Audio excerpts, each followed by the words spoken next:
Messieurs, dames, bien le bonjour, il est l'heure de la matinale. Bienvenue sur Juste Milieu, sur Twitch. C'est le nouvel espace, vous le savez, ça commence à faire quelques temps maintenant. Et on commence la semaine en fanfare avec la matinale. Lundi, mercredi, 8h30, 9h30, une petite heure pour décrypter les journaux ensemble. On papote un petit peu aussi quand même. Moins qu'au Juste Bistrot, parce que déjà, c'est pas l'heure de l'apéro. Après, bon, t'as le droit d'attaquer à 8h30 si tu veux. Mais faut de la motivation. Bon, chacun fait son truc. En tout cas, je peux vous dire que je suis pleine balle, en pleine forme. Vous avez vu, on a commencé avec quasiment 3 minutes d'avance. C'est fou. À faire pâlir la SNCF, à faire pâlir tous les marquis de Sade, je vais t'aimer, Michel Sardou, voilà, à faire trembler les murs de Jéricho, voilà, quand même, hein, à faire crier tes saints et tous les saints. Il faut quand même commencer pleine balle. Donc voilà, bonjour à tous les amis. J'espère que vous êtes en forme, que vous avez la banane, il y a tout le monde qui est là. Il y a Mister Deans, il y a Miss Deans, il y a Alexandrine59, Luni, Koala, Pro d'Image, il y a Cathy59, il y a de la Véronaise, il y a Moon62, il y a tout le monde. Bonjour à tous les amis. Je vois des copains qui sont en direct du boulot, il y en a en direct du potager, je crois que j'ai vu passer. Donc que du plaisir de se retrouver ensemble. Merci beaucoup à Alain Pontieri qui vient de sub, c'est le 6e mois. Quelle belle fidélité. Même chose pour Hardiska, c'est le 3e mois. Merci beaucoup de sub les copains. Et Hardiska qui nous dit joyeux 3 mois, je fais de ça en faisant la grasse matinée en regardant Juste Mieux sur mon téléphone. Si vous entendez jurer, c'est que je me suis endormi, que je l'ai pris sur le nez. Bien joué, que du plaisir, que du plaisir. Ravi de vous retrouver les amis. Aujourd'hui, on va papoter. En plus, une semaine pleine balle. Oh là là là. Ah, ça va chier les bulles carrées. Je peux d'ores et déjà vous annoncer 4 vidéos sur Juste Milieu. Il va y en avoir, je pense, au moins 2 sur Juste Culture. On va envoyer du gros bois avec l'épisode Cassolette et ma chronique, j'ai décalé. Ah, je le repousse. J'ose pas. J'ose pas. C'est sur Olivier Véran. Les scandales d'Olivier Véran. Et je vous avoue que, au départ, la vidéo devait sortir il y a 2 semaines. J'ai commencé le script, je dit c'est bon, j'en ai pour pas trop longtemps. J'ai découvert des choses sur Olivier Véran. Il n'a pas attendu d'être ministre de la Santé pour être plus ou moins un escroc. Donc non, il y a eu de l'attente, mais ça valait le coup. Ça valait le coup et ça arrivera dimanche. Là, je suis formel. Je vous le dis tout de suite. Je finis le script cet après-midi, je tourne demain. Le temps du montage et compagnie, ce sera dimanche, sans faute, promis juré. Et en attendant, ce soir, il y a le fameux extrait sur Gérald Darmanin dont je voulais vous parler. Ça sort ce soir. Ah, ce week-end, j'étais détendu. Je vais pas te mentir, j'ai coupé. Hein. Il y a eu que du plaisir. Il y a eu rugby hier, Toulouse-Bordeaux-Bègles. Allez, Toulouse. Je suis allé voir Top Gun. Oh là là là. Ouais, non, mais après, on va sur la presse, parce que ça va, c'est le petit-déj, j'ai le temps de discuter aussi. Ah, je suis allé voir Top Gun. Ah, quelle merde. Ah, je suis désolé. Non, non, mais il y en a peut-être qui l'ont pas vu. Hein. Oh, quelle énorme daubasse. Ah, j'étais grognon en sortant. Tu vois, bon, j'étais accompagné, voilà, c'est pas le sujet. On m'a demandé mon avis. J'étais comme ça, la personne est partie. Est partie en courant, elle a dit laisse tomber, j'ai compris. Ouais, le nouveau Top Gun là, qui est sorti, il y a eu Top Gun 1, je l'avais même pas vu. Bon, en même temps, c'est des avions qui tirent sur d'autres avions, avec Tom Cruise qui ken tout ce qui bouge. Le script, il tient sur un post-it. Et il y a le nouveau Top Gun Maverick. Donc on m'avait résumé l'histoire et tout. Et c'est Hardiska qui dit oh, petite intro, après on va sur les journaux, mais il fallait que je vous partage ça. Effectivement, il y a Hardiska qui dit tu n'aimes pas les films à la gloire de l'armée américaine. Mais en vrai, pourquoi pas, tu vois. Tu sais, dans les années 80, 90, t'as une ambiance guerre froide, au moins le message est clair, tu vois. C'est bon, c'est de la propagande douce, tu vois, les débuts du soft power, là on est bien. Mais en 2022, de par le contexte, un film comme ça, mais mon Dieu, j'ai trouvé ça bon. Habite le scénario, t'y vas pas pour ça. Les images sont impressionnantes, hein, avec les avions et tout, on est bien. Hein. Mais si la Chine avait sorti un tel film, ça aurait fait la une de Libération quand on dit ouais, le régime communiste chinois, rendez-vous compte et tout. Ah ouais, non. C'est lunaire. Et à ça, on peut opposer, tu sais, quand tu dis, ouais, c'est de la propagande pure et dure, quand on te dit ça, souvent il y a l'argument, ouais, mais ça va, on peut y aller pour se détendre et tout, c'est léger, c'est un film. Et non, en fait, non. Je préfère vous le dire, ceux qui n'ont pas vu le film, là, je vais vous spoiler. Il n'y a aucun respect, là. Je vous le dis tout de suite, il n'y a aucun respect. Allez voir Les Mignons 2, plutôt. Ça, c'est plus sympa. dans le film, là, Top Gun Maverick, là, ils doivent foutre sur la gueule à des gens. Et tu sais, au début, ils disent oui, il faut aller bombarder un truc d'uranium, tu vois, c'est dangereux. Tu dis, bon, ils vont lâcher le nom. Il faut savoir où est-ce qu'ils vont, les avions, normalement. Sur le GPS, tu vois, tu tapes dans la bagnole, Mappy, on va où? Et il te dit jamais. À un moment donné, tu as une mention de où se trouve l'usine d'enrichissement d'uranium. Et ils te disent, oui, dans un état voyou. Voilà. Donc tout ça pour dire et pour boucler la boucle que quand t'as l'argument, oui, mais c'est qu'un film, ça va. Non, c'est pas qu'un film. Parce que les Américains savent très bien que leur cinéma a un écho dans le monde entier. Et si le film part d'un état voyou, c'est bien parce que s'ils avaient parlé de la Russie ou de l'Inde ou je sais pas quoi, ça aurait été d'une certaine manière pris comme une provocation géopolitique. Donc non, Top Gun, c'est tout à fait sérieux. Et donc le film est lunaire. En fait, tu sais pas où ils vont les types, les adversaires, les avions des adversaires. T'as pas un truc qui permet de les reconnaître, alors que t'as quasiment aucun plan dans ce film où t'as pas un drapeau américain qui traîne ou un symbole de la culture américaine. Quand t'as pas de drapeau et qu'ils sont torse nu, bah, ils jouent au football américain, tu vois. Donc, mais c'est très intéressant en soi, hein, c'est intéressant. C'est pas les cas issus du cinéma non plus, l'analyse que je te fais, mais il y a moyen de rigoler, tu vois. Et par contre, les adversaires, non. Ils ont un casque, on dirait des Stormtroopers dans Star Wars, et les avions, ils sont tout gris. Il n'y a pas de drapeau, il y a que dalle. Enfin bon, bref. Voilà, c'était un petit coup de gueule pour ouvrir cette histoire. Euh, Et Moon 62 qui dit il ne faut plus regarder James Bond alors. Alors bah déjà James Bond c'est un agent britannique. Voilà, déjà c'est pas un agent américain. Donc qu'on soit bien d'accord là-dessus. Et ensuite, mais je suis d'accord avec toi, mais je veux dire, à partir du moment où le cinéma ne s'en cache pas, ça va. Mais là, j'ai trouvé hier, c'est que ma petite analyse, que il y a quelque chose qui n'est pas assumé, quoi. Et qui n'est pas assumé, pourtant qui a du sens, parce que sinon, le film, il pourrait parler de l'Iran ou je sais pas quoi, comme c'était justement fait d'ailleurs dans les années 80, où l'ennemi était désigné, le pays était désigné, puis on s'en foutait. Là, c'est devenu tellement puissant que ça donne un film du coup enfin, que j'ai trouvé un peu con. Les mecs, tu les envoies en mission pendant 2 heures, on les voit s'entraîner et tout, tu sais pas où ils vont. Enfin, c'est quand même un peu absurde, quoi. Puis même sur les lieux, sur la topographie des lieux quand ils sont sur zone, un coup t'as de la neige, un coup quasi t'as de la forêt nickel. Enfin, voilà. Non, ça m'a énervé, je le dis. Merci beaucoup, merci à Pacred0591 qui dit bonjour à tous. Qui vient de sub, c'est le 6e mois, c'est complètement fou. Donc, je suis parti pleine balle. Excusez-moi. Voilà. Excusez-moi. Je suis parti pleine balle et c'est pas le sujet. On en reparlera peut-être au Juste Bistrot, si vous êtes sage. Parce qu'aujourd'hui, on est réunis pour l'actualité. L'actualité, la presse du jour.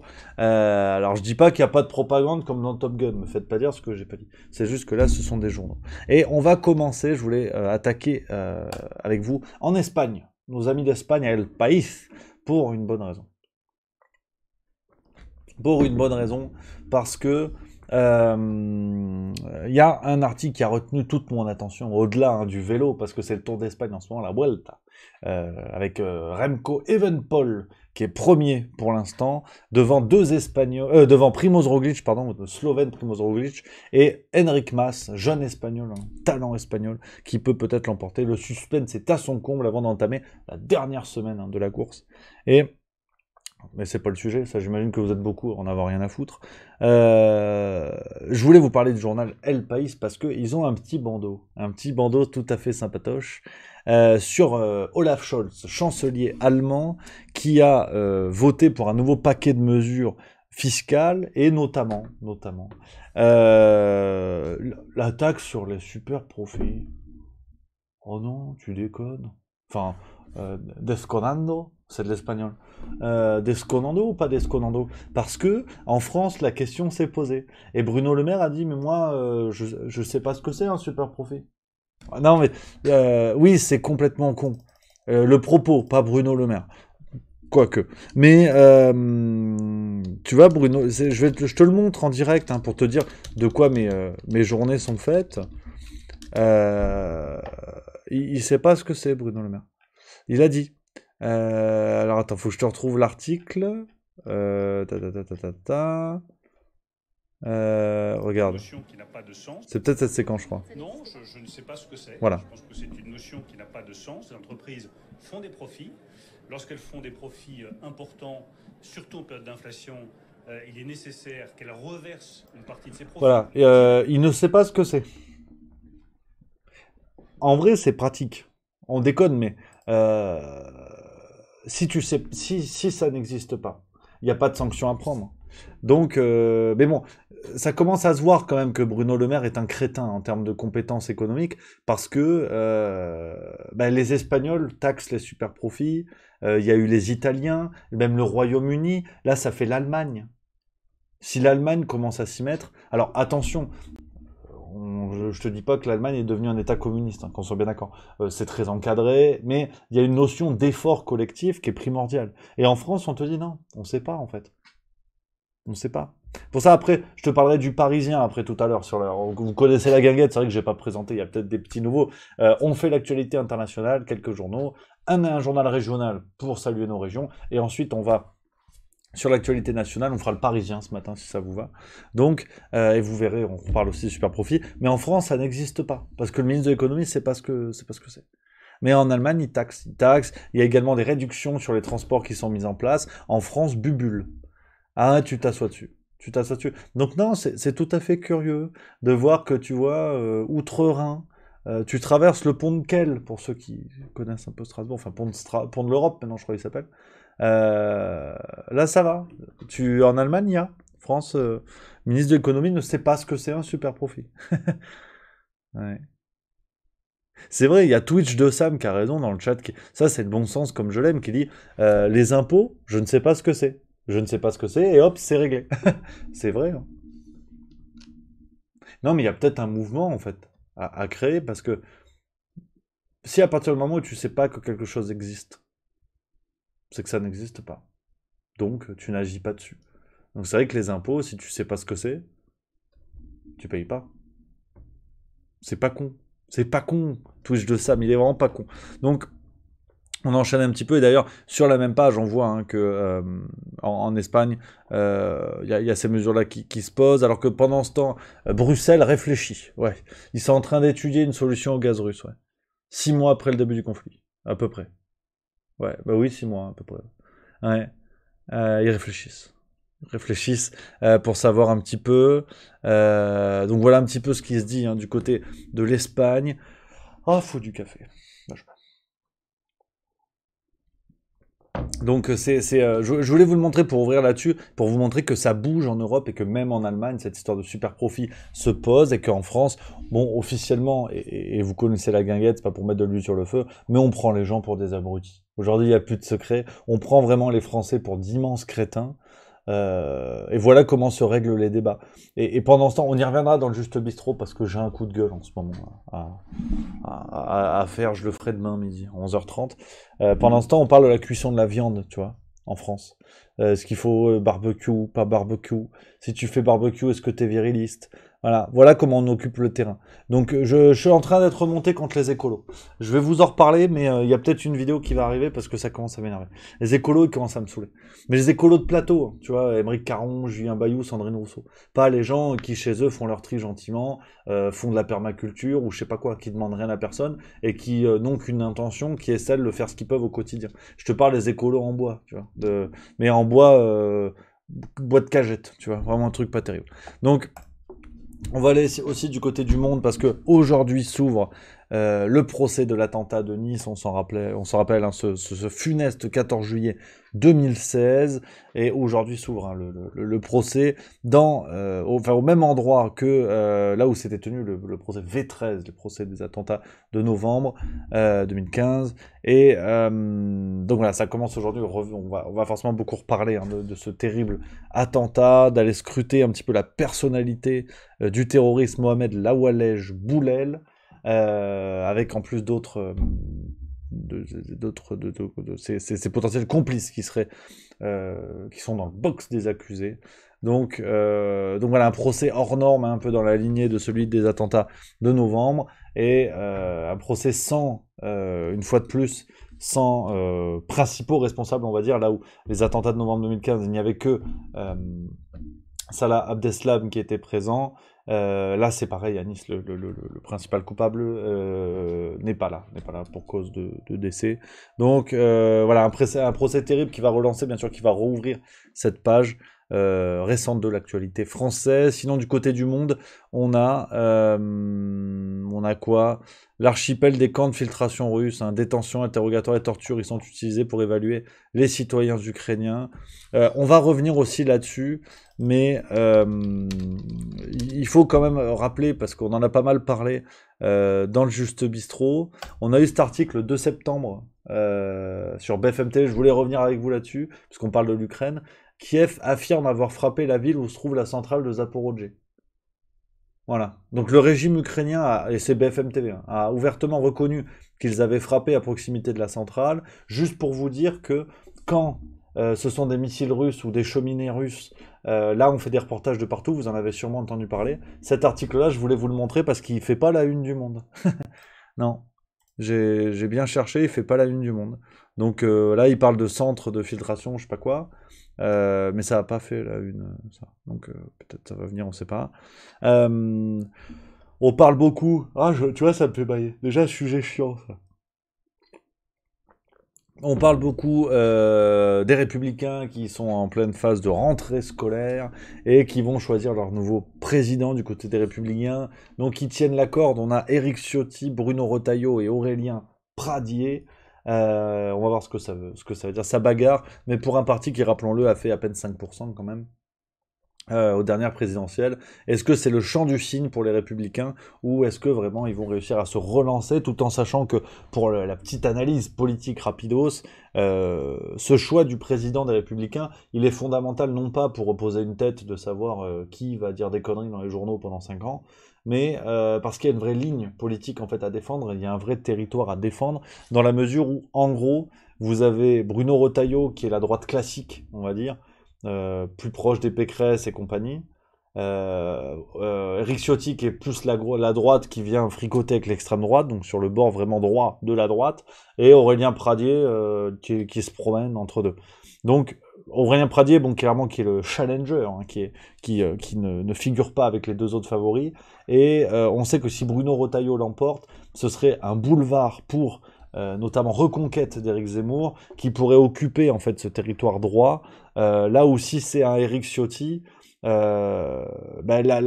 droite va se noyer en fait un petit peu du côté du Rassemblement National qui a déjà pris le pas, et ce serait un boulevard pour la Macronie qui irait grignoter du coup le côté centre-droit des Républicains. Donc voilà un petit peu ce qu'il en est, à faire à suivre là-dessus. Effectivement, il y a Miss Jeans qui dit ils vont renvoyer Douglas aux urnes. On va voir. Hein.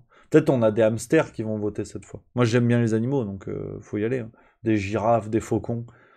Il y en a déjà plein de parties, mais c'est pas c'est pas la question. Donc voilà un petit peu du côté du monde ce qu'il nous dit. Sinon, de premières pistes pour la réforme du marché électricité. Tu vois.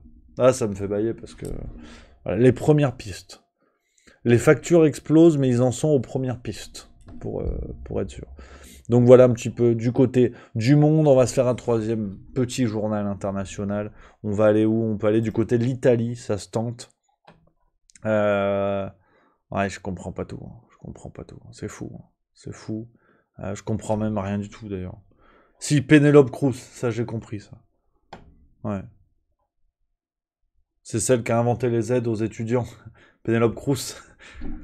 Et du coup, du côté de l'Italie, Sinties ou Russia etas, qui veut dire la Russie scintille comme une tasse. S'il y a des Italiens dans l'équipe, faut le dire. Là, c'est maintenant qu'il faut faire un signe parce que à part Pénélope Cruz, je suis limite. Hein. Je suis vraiment limité là-dessus. Trapollet bipartisane, c'est Antonio Polito qui nous dit ça. Ouais.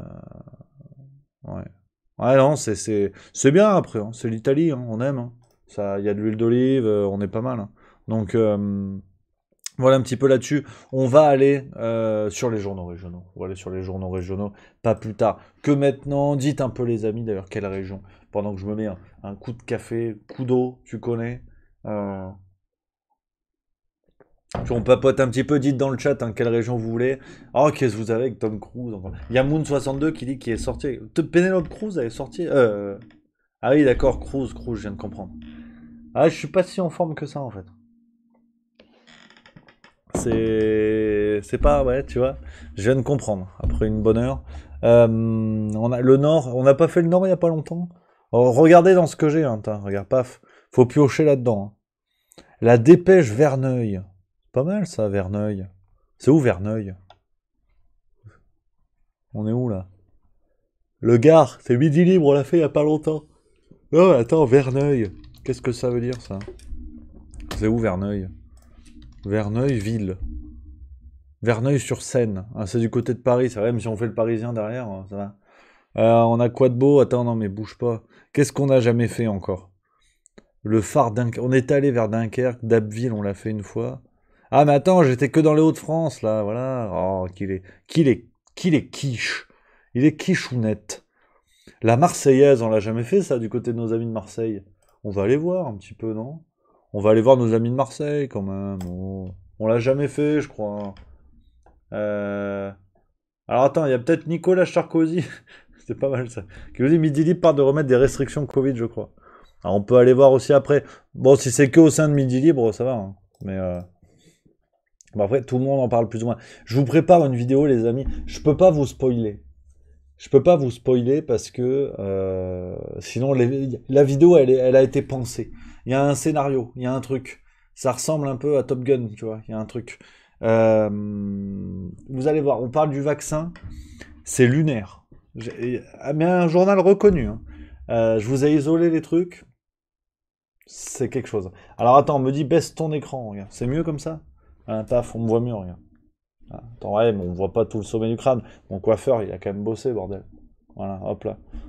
Donc, la Marseillaise, nos amis de Marseille. Oh, je baille, mais qu'est-ce que j'ai, bordel?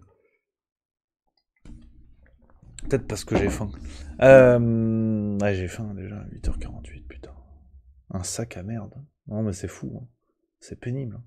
Donc, du côté de Marseille, qu'est-ce qu'on a de beau? On a, attends, je vais mettre en double page, comme ça on sera mieux. La pollution maritime, hein, passée au filtre. On parle beaucoup du secteur maritime en ce moment, notamment avec la compagnie CGA, CGM, là, je sais pas quoi. Tout le monde parle de cette entreprise par un mec qui a eu un résultat énorme. Saada, je crois que c'est pas confondre parce que t'as Rodolphe Saada qui est chez Canal et lui c'est un autre. Je crois que c'est Maxime. Alors Maxime Saada c'est Canal, c'est Rodolphe Saada qui est le patron du machin et une compagnie maritime effectivement l'une des plus grosses au monde, troisième du marché. Et qui s'impose sur le secteur. Il y a eu un reportage, enfin il y a eu un papier dans le Figaro, il y a eu des papiers un petit peu de partout, et il parlait notamment effectivement de réduire la pollution maritime. C'était leur engagement. Il faut. Particules ultrafines sont plus toxiques. Hein. C'est Jean-Baptiste Renard hein, qui nous dit. Il est physicien, directeur de recherche CNRS au laboratoire de physique et de chimie de l'environnement et de l'espace d'Orléans. Déjà, le CV, ça fait pas rire les mouettes. Donc là, moi, je le crois. Jean-Baptiste Renard, je suis avec lui. Merci JB. Après le Covid, la fête des associations fait le plein. Et oui, voilà, c'est là. On retrouve un peu ça, ça fait plaisir. Je sais pas si vous bougez un petit peu autour de chez vous, mais on retrouve des événements comme ça, sans masque à la con et tout. Pareil, hein, la braderie de Lille, ça a été un succès incroyable. Succès incroyable, apparemment. Et ça, c'est bien, les événements comme ça. Tu respires, tu vois. Oh ouais, non, tu vois, t'es détendu, quoi, c'est tout. Ça fait du bien. On a quoi de beau, sinon, du côté de la Marseillaise, un micro Emmaüs qui ouvre au Dog Village à Marseille. On embrasse, bien sûr. L'Université populaire lance une nouvelle saison de débat, notamment une conférence de la politologue Virginie Martin, qu'on salue, qui est là, un joli photo. Tu sens qu'elle est politologue, il y a un truc. Un quai qui a été renoué. Non, c'est bien, il se passe de belles choses du côté de Marseille. Un meeting de rentrée sociale pour les syndicats. Oui, parce qu'il y a des syndicats en France. N'oubliez pas. Hein. N'oubliez pas. Il y a les syndics. Il y a les gros syndics. Ça existe encore, paraît-il. On a quoi de beau Festival Terre de Résistance donne le ton d'une rentrée offensive. Voilà. Terre de Résistance est tenue ce dimanche au jardin du Prieuré. Ça, c'est pas mal. Beaucoup d'assos, beaucoup d'événements du côté de Marseille. C'est détendu. Hein, on déconne. Il y a de la cigale, il y a du pastis. Ah, les écrivains en Provence. Ah, les écrivains, c'est... Il y a une vidéo qui arrive d'ailleurs, Juste Culture. Ah, c'était chouette, hein. Je peux vous dire, j'étais à Morges, petite parenthèse, festival littéraire du côté de Morges en Suisse. Ah, c'est super. Vous allez voir, il y a plein d'interviews. J'ai rencontré des gens formidables. Il y a du Olivier Norek, Miguel Bonnefoy, Yegor Gran, Victoria Mas. Enfin, je me suis régalé. Ah, comme un poisson dans l'eau. Like a fish in the water. Ça, c'est côté Texas.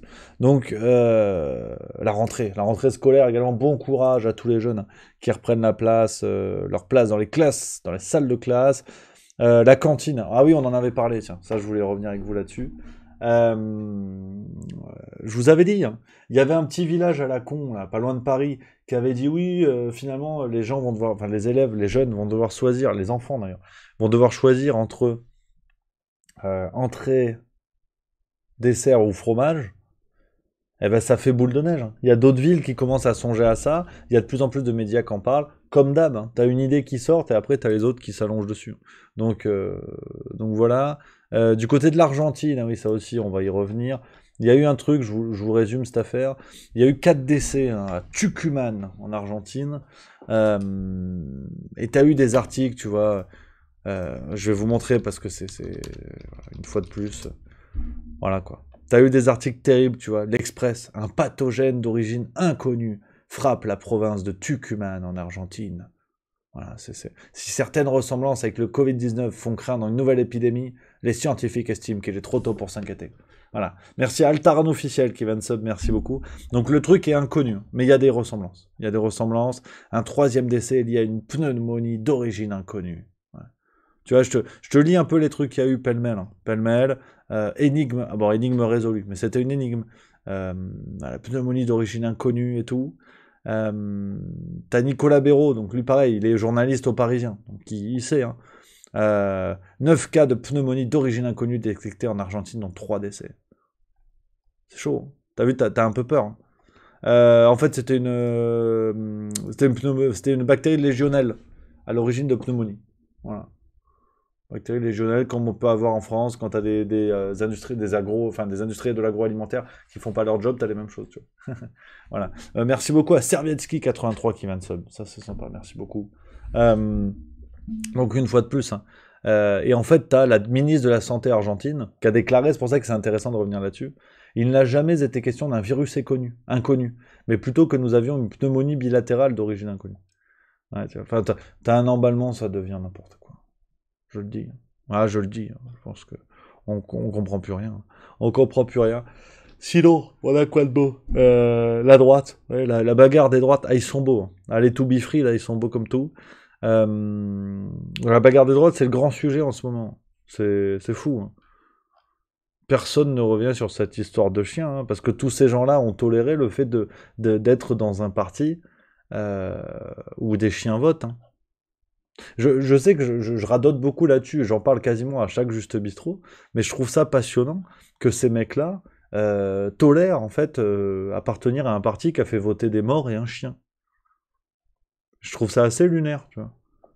Pour ça, j'aimerais quand même leur poser la question, est-ce qu'à un moment donné, ça vous a pas dérangé, tu vois. C'est assez hallucinant. Voilà un petit peu. Puis oui, oh, ça aussi. Merci la Marseillaise, ça me fait penser. Je sais pas ce qu'ils ont avec les chiens, les hommes politiques en ce moment. Ouais. Parce que t'as Bernard Cazeneuve, tu sais, bon, qui a mouillé chez Hollande et compagnie, un vieux de la vieille du Parti Socialiste, qui a fait une tribune, voilà, qui est opposé à la stratégie du PS au sein de la NUPES, estime, dans un manifeste signé par 400 personnalités, qu'une autre gauche est possible. Ça commence à faire beaucoup de gauche quand même. Mais, et il a dit, hein, attends, il a une phrase, tu dis merde. La gauche est sous la domination de Jean-Luc Mélenchon. Et la direction du PS s'est laissée toutouiser. La vie politique française en ce moment, c'est 30 millions d'amis. Enfin, je comprends pas en fait le mot toutouiser déjà. Est-ce que enfin, je comprends pas. Si vraiment il fait référence aux chiens, je sais pas ce qu'ils ont en ce moment. Ils s'insultent tous de chiens. La dernière fois, c'était, je crois, Véran ou Attal, je sais pas quoi, qui disait, oui, l'opposition qui aboie. Il y a que des chiens. Je sais pas ce qu'ils ont avec les chiens en ce moment. Politique. Non, mais il y a un truc. Hein. À un moment donné, moi, je vais appeler Royal Canin, on va filer des croquettes à l'Assemblée. Ça va coûter moins cher à la France. Mais là, il y a un truc. Hein. Ils se prennent tous pour des chiens les uns les autres. C'est fou quand même. C'est quand même fou. Sinon, le procès de l'attentat de Nice, on en a parlé. Comme je vous disais, dans le box des accusés, 6 hommes et une femme sont sous le banc des accusés. Une 8e personne sera jugée en son absence. Voilà, un carnage terrible, ça, on en a parlé de tout ça. Ça vote du côté du Chili, alors ça aussi c'est intéressant, du côté de l'Amérique du Sud. Les 15 millions d'électeurs chiliens avaient commencé à voter dimanche dans le cadre du référendum sur la nouvelle constitution destinée, si les électeurs l'approuvent, à remplacer celle qui datait de la dictature militaire, parce que c'est vrai que l'actuelle constitution chilienne est née au moment de la dictature de Pinochet. Donc voilà, ils essaient de changer le truc, ça bricole. Le petit point météo, si jamais vous êtes dans le secteur, ça fait plaisir. Et le sport. Et forcément, on est à Marseille. L'OM qui s'est imposé 2-0 contre Auxerre ce week-end. Ira jouer à Tottenham en Angleterre, ce sera jeudi ou mercredi, si je dis pas de bêtises. Un match voilà, pour les Marseillais qui vont essayer de s'imposer. Toulon, côté rugby, qui a gagné, ça parle du Sud. Un petit peu les pages de sport. Voilà. Les 24 heures boulistes se jouent du temps. Voilà. Ça, c'est bien, c'est le sport aussi qu'on aime. La 13e édition... les 12 heures. La 13e édition des 12 heures boulistes de Provence, finalement disputée sous un soleil à peine voilé, sacre la triplette Pastor, Michel, Amaya dans le marathon bouliste. Bravo à eux. Vive les boules sur Antenne 2. Donc voilà un petit peu pour la Marseillaise. Et on va finir, les amis. On va finir avec le Parisien. Mais on va se le faire en 2 temps parce que je voulais revenir sur le Parisien d'hier. Je vous prends à brûle pour point. C'est vrai. Je vous prends à brûle pour point parce que je voulais revenir sur la déclaration de Gabriel Attal qui était interviewé dans Le Parisien d'hier, Le Parisien du 4 septembre 2022. Et qu'est-ce qu'il nous a dit, Gabi la déchirure? Il nous a dit... je vous lis le résumé, parce que je ne vais pas vous lire tout l'interview. Je vous lis le résumé qu'en fait dans le chapeau, hein, ici, le journaliste, où on apprend, vous allez voir, c'est tout à fait cocasse. Encore une belle leçon de démocratie. On va y revenir dans la farce tranquille, vous vous en doutez bien. En l'absence de majorité absolue à l'Assemblée nationale, Gabriel Attal, ministre délégué au compte public, propose à l'opposition les dialogues de Bercy afin de l'associer à la préparation du budget 2023 en amont de sa présentation en Conseil des ministres le 26 septembre. Une méthode inédite pour éviter l'adoption du budget à l'aide du 49.3. Par ailleurs, il estime qu'une augmentation de la facture d'électricité entre 10 et 20% en 2023 est une possibilité. Donc, l'ami Gabriel Attal, énorme pompe à vélo, hein, sur son cursus, qu'on soit bien d'accord, un type qui n'a jamais été élu, qui sort de Sciences Po, qui a toujours eu des postes politiques, notamment dans le cabinet de Marisol Touraine, ministre de la Santé à l'époque, avec d'autres d'ailleurs que l'on retrouve. Donc, énorme pompasse du côté de son CV politique, qui aujourd'hui... débarque, est passé de porte-parole à ministre du budget, on ne sait pas comment, donc il n'a absolument pas les compétences, je veux dire, qui reste dans une logique de porte-parole là en fait, et qui nous dévoile, hein, de manière absolument pas discrète, la nouvelle technique antidémocratique de La République En Marche, et je pèse mes mots, tiens regarde, on va s'en mettre un quand même, regarde.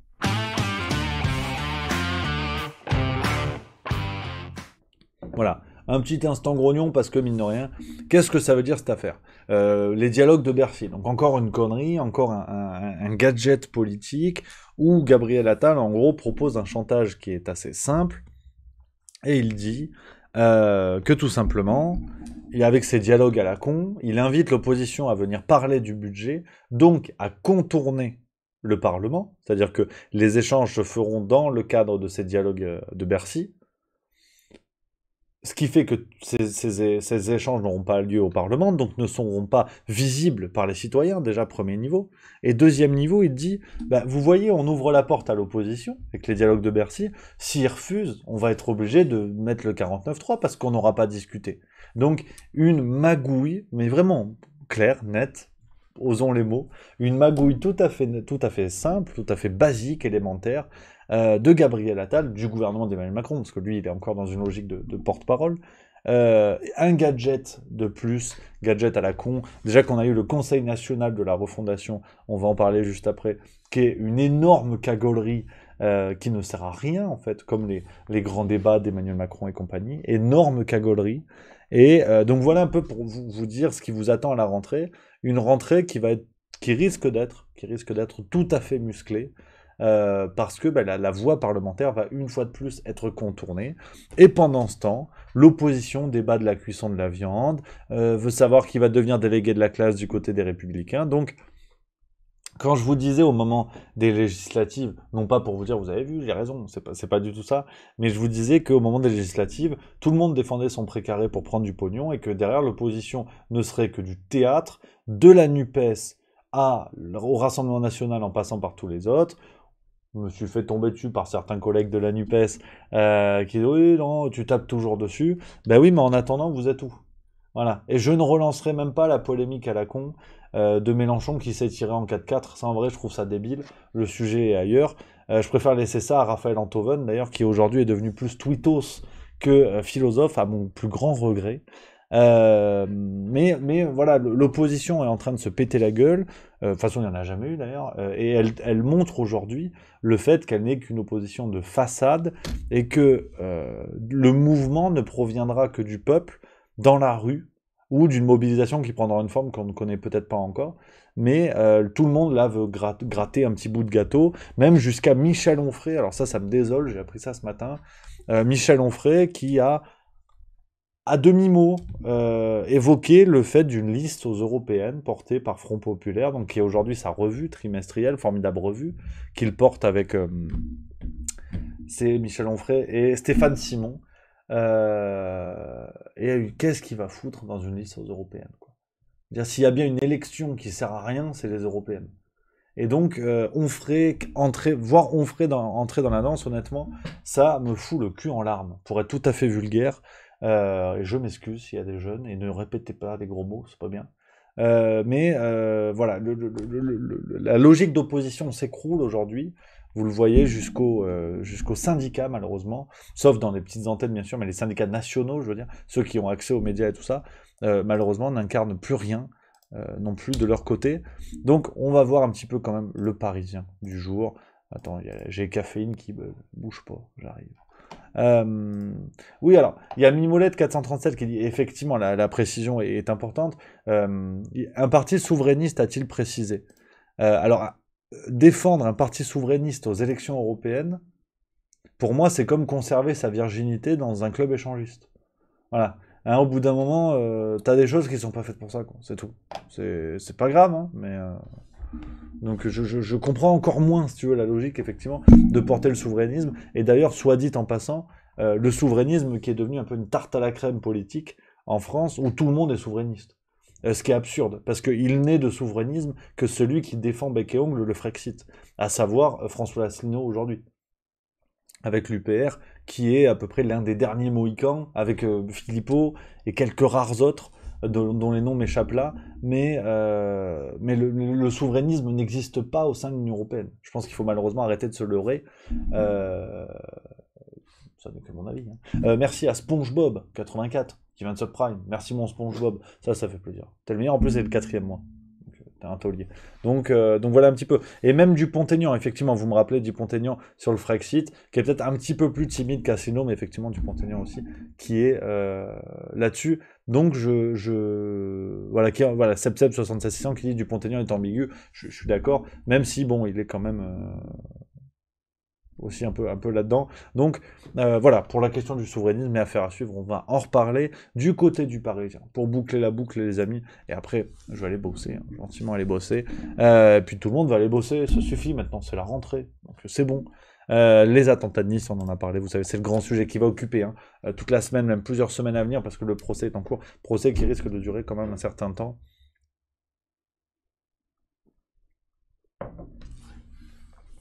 Et Nicolas Sarkozy, c'est vrai que pour continuer un petit peu le débat, parce que c'est vrai que c'est très intéressant, il dit Florian Philippot était député européen et a toujours été souverainiste, ce n'est pas incompatible, je trouve.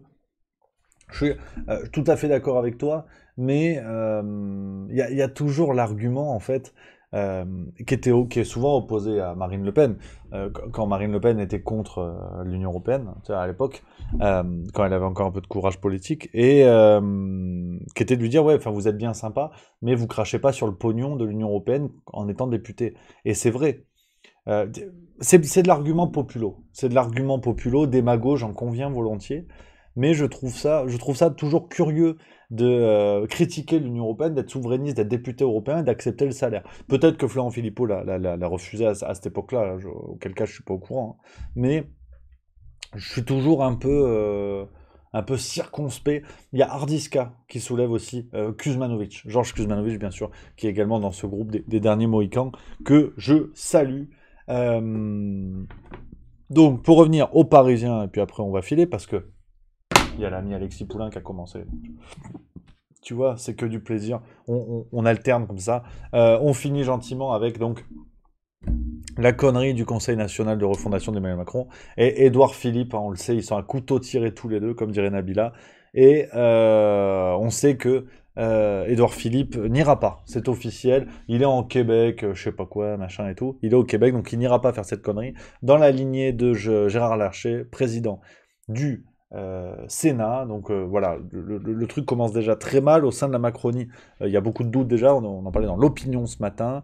Et puis, dernier point, voilà, parce que j'ai lu le Parisien, j'avais préparé un petit peu les sujets pour vous, les amis. Dernier point sur lequel je voulais revenir, la succession de Boris Johnson. Le résultat sera annoncé aujourd'hui, hein, pour savoir qui sera... enfin, le vote interne au Parti conservateur, qui sera le nouveau Premier ministre qui prendra la succession de Boris Johnson. Ça se joue entre Liz Truss et Rishi Sunak, Liz Truss, l'actuel ministre des Affaires étrangères, qui est la grande favorite. Alors pareil, vraiment, il faudra faire un match de bonne ambiance entre elle et Elisabeth Borne, parce que vraiment, les deux, ça zouk. Mais voilà, un petit peu, c'est elle qui devrait prendre le pas. On le sait, une femme fortement opposée au Brexit, adepte du French bashing, donc qui est pas très fan non plus des Français. Donc on va voir un petit peu ce qui va se passer. Et puis nous, les amis, on arrive au bout de cette matinale sur Juste Milieu, vous le savez, c'est Twitch. C'est le plaisir de vous retrouver pour commencer la semaine pleine balle, avec le sourire. Il y a l'ami Alexis Poulain qui a commencé. Je vous laisse finir, tu vois. C'est comme la téloche, hein. Tu sais, t'as les programmes qui suivent et ça fait plaisir. Faut le faire en bonne intelligence, c'est super. Peut-être que voilà, c'est pour ça que j'essaie de commencer un peu plus tôt ma matinale. Comme ça, on se chevauche nickel avec Alexis Poulain, en tout bien, tout honneur. Attention, eh oh, je déconne. Donc voilà, les amis. On va faire le petit raid parce que maintenant je crois que je maîtrise le truc. Merci à vous d'avoir été là les copains. Une fois de plus, c'est que du plaisir de vous retrouver. Commencez la semaine pleine balle. Si vous arrivez en retard, vous pouvez voir le replay si vous êtes sub à la chaîne. Et il y a les podcasts. Le podcast Juste Milieu, n'hésitez pas à découvrir. C'est du plaisir. Les rendez-vous de la semaine. Alors là, je peux vous le dire, soyez au rendez-vous parce que ça va envoyer du bois. Il y a l'extrait d'Armanin ce soir. Ça sort à 18h. On a de la farce tranquille. Mercredi, bien sûr, sur YouTube, sur Juste Milieu. On a... vendredi, la vidéo surprise que je vous prépare, le script sera prêt cet après-midi, j'ai hâte de vous la présenter. Et dimanche, pour finir la semaine pleine bille, cassolette et Macronie sur Emmanuel Macron, donc là, sur Olivier Véran, pardon. Donc là, je peux vous dire, ça va être complètement zinzin. Et puis sur Twitch, vous connaissez le programme. La matinale, c'était aujourd'hui. Ce sera mercredi, également rendez-vous 8h30. Il y a du Juste Bistrot, 11h30 demain et vendredi. Voilà, une semaine, on se voit tous les jours. Quasiment tous les jours. Et puis il y a Juste Culture. Je compte sur vous les amis aussi, Juste Culture. Si vous voulez nous soutenir, on a besoin de vous. Il y a de la vidéo qui va arriver, de la vidéo de bouquin que vous allez voir. J'étais comme un poisson dans l'eau. Donc les amis, les rendez-vous sont donnés. Maintenant, direction le monde moderne et l'ami Alexis Poulain. Je vous embrasse, embrassez-le de ma part. Je vous salue, bonne semaine et rendez-vous tous les jours en fait. Rendez-vous tous les jours. Bonne journée, bon courage pour la prise et en avant toute. Voilà les copains, tu vois. Là j'ai utilisé Red. Donc normalement ça va marcher. Je continue parce que j'ai jamais compris si vous m'entendez encore ou pas. Je comprends rien de manière générale, de toute façon on va pas se mentir. Je suis globalement un abruti, mais bon. Donc voilà. Et tu vois. Ah il a même pas commencé, l'ami Alexis, il a même pas commencé, tu vois. Il a pas commencé. On m'entend, on m'a dit. Ouais non mais. Ouais, tu vois, il a pas commencé. Oh le feignant. Non mais c'est bien, tu vois, comme ça on se suit, tu vois. C'est comme une téloche, hein. À force, avec tous les copains, avec Greg Tabibian, avec Tatiana Ventose, avec tout le monde, on va réussir à faire une semaine entière comme ça. C'est fou, hein. C'est fou. Donc non, que du plaisir. C'est bon, je peux... Allez, je clique, lancer le raid. Je voulais attendre qu'il soit là, mais bon, j'ai pas non plus toute la journée. Et voilà. Là j'ai fait raid. Là, j'ai fait raid. Là, ça y est. Là, c'est bon. Là, normalement, vous m'entendez plus, hein, paraît-il. Là, c'est foutu.